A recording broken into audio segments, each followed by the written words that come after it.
Hello friends, இன்றைக்கு இந்த வீடியோவில் கலைஞரின் கனவு இல்லம் திட்டத்தின் கீழே 5 லட்சம் ரூபாய் வரை விண்ணப்பித்து பெறுவது எப்படி, இது யார் யாருக்கெல்லாம் கிடைக்கும், எங்கே போய் அப்ளை பண்ணணும், இதுக்கான டாக்குமெண்ட்ஸ் என்ன அப்படிங்கிறதையெல்லாம் இந்த வீடியோவில் டீட்டெயில்டாக பார்க்கலாம். கலைஞரின் கனவு இல்லம் திட்டத்தின் கீழே வீடு இல்லாத அனைவருக்கும் கான்கிரீட் வீடு கட்டித்தராங்க. இது பார்த்திங்கன்னா 360 ஸ்கொயர் ஃபீட்க்கு கட்டித்தராங்க. இதில் உங்களுக்கு 3.5 லட்சம் ரூபாய் வரைக்கும் உங்களுக்கு மானியம் கொடுக்குறாங்க. அதுக்கு மேலே தேவைப்படுபவருக்கு 1.5 லட்சம் ரூபாய் வரைக்கும் லோனும் அரேஞ்ச் பண்ணி தராங்க. இதுக்கு நீங்கள் இடம் வச்சுருந்தா மட்டும் போதும், இல்லை ஆல்ரெடி குடிசை வீடுகளில் ஏதாவது வசிக்கிற மாதிரி இருக்கணும். அப்படி இருந்தால் இதில் அப்ளை பண்ணி பெற முடியும். ஏற்கனவே வீடு இருக்கிறவங்க இந்த திட்டத்தில் சேர முடியாது.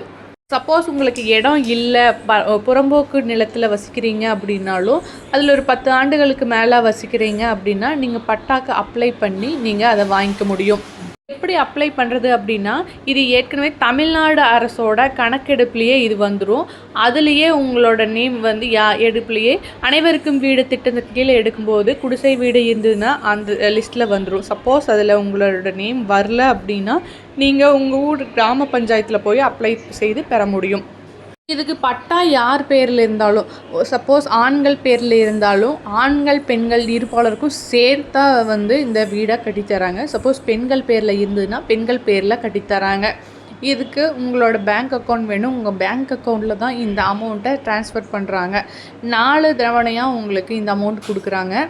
இல்லை 300 ஸ்கொயர் ஃபீட் வந்து காங்கிரீட்டாகவும் 60 ஸ்கொயர் ஃபீட் வந்து தீப்பற்றாத பொருட்களை கொண்டு நீங்கள் கூரை அமைத்து கொள்ளலாம்.